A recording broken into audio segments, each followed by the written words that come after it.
अच्छा, last time हम लोगों ने देखा था कि पीएचपी को यूज करने के लिए एक सर्वर हमें रिक्वायर्ड होता है और एक जो है हमें ब्राउजर की नीड होती है। तो ब्राउजर तो हमारे पास होता ही है। सर्वर की बात करें तो अभी फिलहाल हमारे पास सर्वर अवेलेबल नहीं है, तो हम अपने पीसी को ही एक लोकल सर्वर के तौर पे यूज कर रहे होंगे। तो इस पर्पज के लिए हमारे पास डिफरेंट सॉफ्टवेयर हैं। जैसे कि विंडोज अगर आप यूज कर रहे हैं, फिलहाल मैं विंडोज यूज कर रहा हूँ, तो मेरे पास एक सॉफ्टवेयर होता है वैम सर्वर। ठीक है, आप वैम सर्वर डाउनलोड लिखेंगे तो आपके सामने सर्वर आ जाएगा, जहां से आप ये बेसिक अपाची सर्वर मिलेगा। इसके अंदर आपको आपको डेटाबेस मिल जाएगा माइस्क्यूएल का, और डिफरेंट इन्वायरमेंट की सेटिंग मिल जाएगी जो कि पीएचपी के अंदर जरूरत होती है। ठीक है, आपके सामने लिखा हुआ है अपाची, पीएचपी, माइस्क्यूएल, ये सब चीजें आपको यहाँ पे मिल होंगी विंडोज के लिए। इसके अलावा एक और ऑप्शन अवेलेबल है, वो ये कि ये तो सिर्फ विंडोज तक लिमिटेड है, लेकिन अगर आप चाहते हो कि आप एक ऐसा सॉफ्टवेयर आपको नजर आ जाए, एक ऐसा सॉफ्टवेयर पे काम करें जो कि मैक के ऊपर, लिनक्स के ऊपर, हर जगह पे कंपेटेबल हो, तो उसके लिए सॉफ्टवेयर हमारे पास वो है जैम का सॉफ्टवेयर। ये जो है ना हर एक प्लेटफॉर्म के ऊपर काम कर रहा होता है। ठीक है, सेम काम आप जो वैम पे कर सकते हो वो जैम पे कर सकते हो, लेकिन अभी हम अपनी सीरीज के अंदर जो है अपने क्लासेस के अंदर जैम सर्वर को यूज करेंगे, और यहाँ से पीएचपी का जो लेटेस्ट वर्जन है 8, इसको यहाँ से आप डाउनलोड कर सकते हैं। बेसिकली सर्वर डाउनलोड करेगा जैम का, इसके अंदर ही पीएचपी होगी। ठीक है, तो पीएचपी को आपको अलग से डाउनलोड नहीं करना है, ना ही आपको अपाची को अलग से डाउनलोड करना है, और ना ही आपको डेटाबेस को माइस्क्यूएल को अलग से डाउनलोड करना है। जैम सर्वर ही आपके लिए सब चीज का इन्वायरमेंट सेट करके दे रहा होगा। तो डाउनलोड करने के बाद आप सिंपल अपने जो है विंडोज में आके सर्च करेंगे इसको, तो कुछ इस तरीके से आपके सामने ये शो हो रहा होगा, जैम कंट्रोल पैनल। सॉल्यूशन बड़ी सिंपल है, राइट क्लिक करके डबल डबल क्लिक करना है आपको, ये सॉफ्टवेयर आपका सॉल्व हो जाएगा। उसके बाद इसको आप कंट्रोल पैनल को ओपन करेंगे, और कंट्रोल पैनल ओपन करने के साथ ही आपके सामने कुछ इस तरीके से इंटरफेस नजर आएगा। अब इस इंटरफेस के अंदर डिफरेंट मॉड्यूल्स है हमारे पास, यानी कि ये सर्वर जो है अपने साथ किन किन चीज़ों को लेके आया वो सब यहाँ पे अवेलेबल है। तो अभी फिलहाल हमें सिर्फ अपाची की नीड है, तो हम अपाची सर्वर को स्टार्ट कर लेंगे, और साथ ही हमें माइस्क्यूएल की भी नीड होगी, लेकिन अभी नहीं है, तो हम ये करते हैं कि माइस्क्यूएल को भी स्टार्ट कर लेते हैं।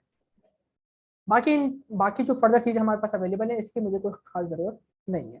एक चीज़ ये होगी, दूसरी चीज़ ये, सर्वर हमने अपना सेट कर लिया, अपने पीसी को लोकली सर्वर डिक्लेयर कर दिया। अब हमने यहाँ पे पीएचपी की फाइल्स को क्रिएट करना है।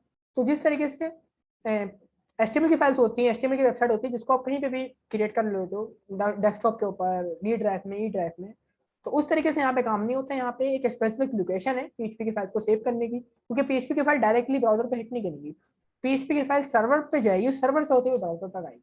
तो इसका एक स्पेसिफिक लोकेशन है।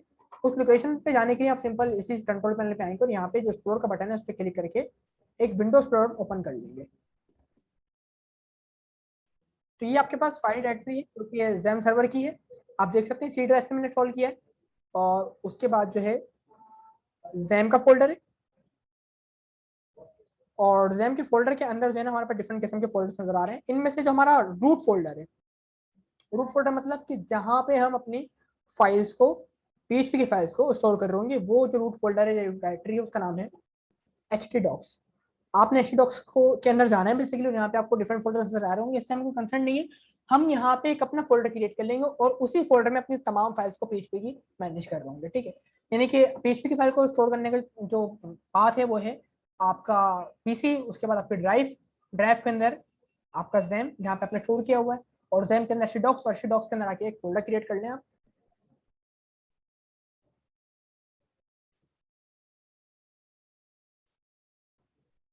php_क्लासेस। ठीक हो गया, तो ये हमारा एक फोल्डर है जिसमें हम सारा काम कर रहे होंगे अपना। और इस फोल्डर को मैं ओपन करवा लेता हूँ अपने विजुअल स्टूडियो कोड के अंदर, क्योंकि एक एडिटर चाहिए मेरे को। तो एडिटर आप कोई भी यूज कर सकते हैं, नोटपैड प्लस प्लस, सबलाइम, या विजुअल स्टूडियो कोड, आपको जो भी सूटेबल लगे। तो मैं वीएस कोड को यूज कर लेता है। तो अभी हमने एक ब्लैंक फोल्डर लिया और उसको अपने वीएस कोड में ओपन करवा लिया है। अब यहाँ पे एक फाइल क्रिएट करने की बारी आती है कि फाइल किस तरीके से हमें क्रिएट करनी है। तो जिस तरीके से वीएस कोड में कोई भी एक फाइल क्रिएट करते हैं, वैसे ही अपने पीएचपी की फाइल भी क्रिएट करनी है, फोल्डर में आना है, और यहाँ पे न्यू फाइल को आपको ऑप्शन मिलेगा, या कंट्रोल एन करके भी आप फाइल को क्रिएट करवा सकते हैं। कंट्रोल एन फाइल का नाम आप कुछ भी डिफाइन कर सकते हैं। बाय डिफॉल्ट जो फाइल होती है, जो मेन फाइल होती है, उसका नाम हमें पता है वेब के अंदर इंडेक्स होता है, तो वही नाम देंगे, हम इंडेक्स देंगे। लेकिन इसके टाइप जो है, जो एक्सटेंशन है, वो इंपॉर्टेंट है, जो कि हमने पढ़ी है, वो है .php। ठीक है, तब जाके पीएचपी की फाइल बनेगी। और यहाँ पे हमने पढ़ा पढ़ा है इस चीज के बारे में लास्ट क्लास में, कि पीएचपी की फाइल के अंदर हम एचटीएमएल, जावास्क्रिप्ट, सीएसएस सभी राइट डाउन कर रहे होते हैं। तो यहाँ पे जो एचटीएमएल का बेसिक सिंटेक्स है वो हम पहले राइट डाउन कर लेंगे। तो दिखने में हमें लगेगा एचटीएमएल की फाइल से, लेकिन ये एचटीएमएल नहीं है। ये एक ऐसी फाइल है जिसमें एचटीएमएल के साथ साथ पीएचपी भी राइट डाउन हम कर सकते हैं। तो फिलहाल हम यहाँ पे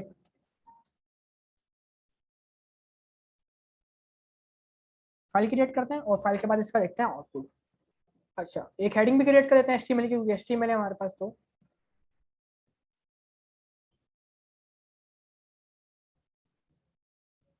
अब बारी आती है इसको एग्जीक्यूट करने की। हमने कंटेंट लिख दिया अपने फाइल का, लेकिन इसको एग्जीक्यूट कैसे करना है हमने।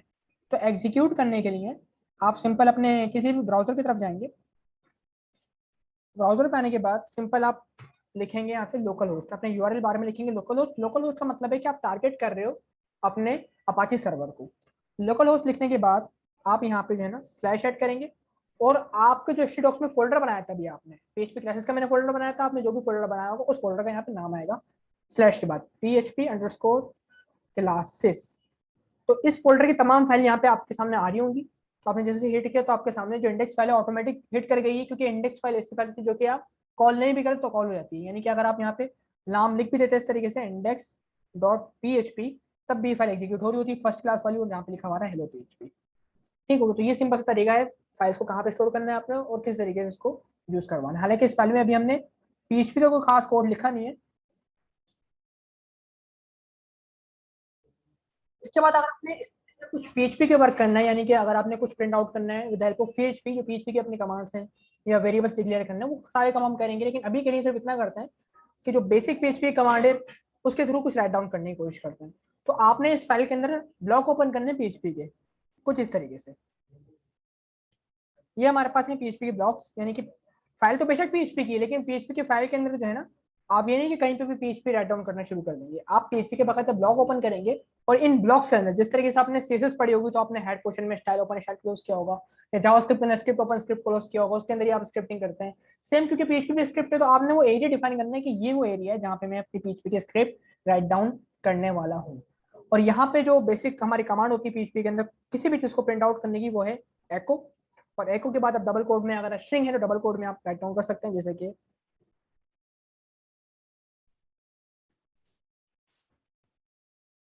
ठीक हो गया। मैंने एक राइट डाउन करी कमांड, और उसके बाद लगा दिया मैंने सेमीकोलन। एज यूजुअल किसी भी प्रोग्रामिंग लैंग्वेज में सेमीकोलन लग रहा होता है, स्क्रिप्टिंग लैंग्वेज में सेमीकोलन लग रहा होता है लाइन खत्म होने के बाद। अब जरा चेक करते हैं इसका आउटपुट हमें किस अंदाज में शो हो रहा है। ये आपके सामने एक नॉर्मल टेक्स्ट शो हो गया। पहली जो लाइन हमारे पास ये एचटीएमएल के फॉर्म से आ रही है, एचटीएमएल के थ्रू आ रही है, और जो सेकंड लाइन हमारे पास वो आ रही है हमारे पास पीएचपी के जो एको कमांड है उसके थ्रू आ रही है।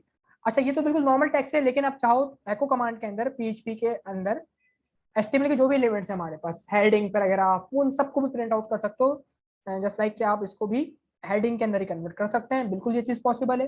एचटीएमएल के तमाम टैग्स यहाँ पे पॉसिबल है विद देयर एट्रीब्यूट्स। सेव करते हैं। अब आपकी यही कमांड जो है ना हेडिंग बन जाएगी। दिखने में हमें लगेगी हेडिंग है ये, लेकिन हमें पता है ये एको के थ्रू आ रही है। और अगर आप इसका सोर्स कोड देखने की कोशिश करेंगे, क्योंकि फाइल तो पीएचपी की है, तो इस फाइल का अगर आप सोर्स कोड देखेंगे कंट्रोल यू करके, तो आपके सामने जो पीएचपी के ब्लॉक्स हैं, जो पीएचपी कोड है, वो कहीं पे भी आपको नजर नहीं आएगा। क्योंकि वो जो कोड है एको या जो भी हमने ब्लॉक ओपन या क्लोज किए, वो जो एग्जीक्यूट हुआ वो सर्वर के ऊपर, सर्वर ने इसको रीड किया और कन्वर्ट किया। कन्वर्ट करने के बाद ब्राउजर को शो करेगा, तो ब्राउजर के पास सिर्फ वही कोड आएगा जो कि browser side client side code है। जो सर्वर साइड कोड है वो कभी ब्राउजर के ऊपर एग्जीक्यूट नहीं होता। इन शॉर्ट पीएचपी का कोड हमें कंट्रोल यू करके नजर कभी नहीं आता। ऐसा होता तो फेसबुक पे कंट्रोल यू करते और फेसबुक का पूरा कोड हमें मिल जाता। तो फेसबुक पे जो कंट्रोल यू करते हैं आप, किसी भी डायनेमिक जो साइट होती है उसको कंट्रोल यू करके करके सिर्फ और सिर्फ जो क्लाइंट का कोड है वही नजर आ रहा होता है। जो डॉटनेट का कोड हो गया या पीएचपी का कोड हो गया वो हमें नजर नहीं आ रहा होता, क्योंकि वो सर्वर पे एग्जीक्यूट होता है। तो एको कमांड हमारी एग्जीक्यूट कहाँ पे हुई, सर्वर पे ही कन्वर्ट हुआ H1 के अंदर, और यहाँ पे आगे शो हो गया। तो ये था हमारे पास पीएचपी की फाइल किस तरीके से आपने क्रिएट करनी है, किस तरीके से इसके अंदर आपने काम करना है, फर्दर वेरिएबल्स कैसे बनते हैं, कॉन्स्टेंट कैसे बनते हैं, और आगे कैसे काम करना है, वो हम कमिंग क्लास में देख रहे होंगे।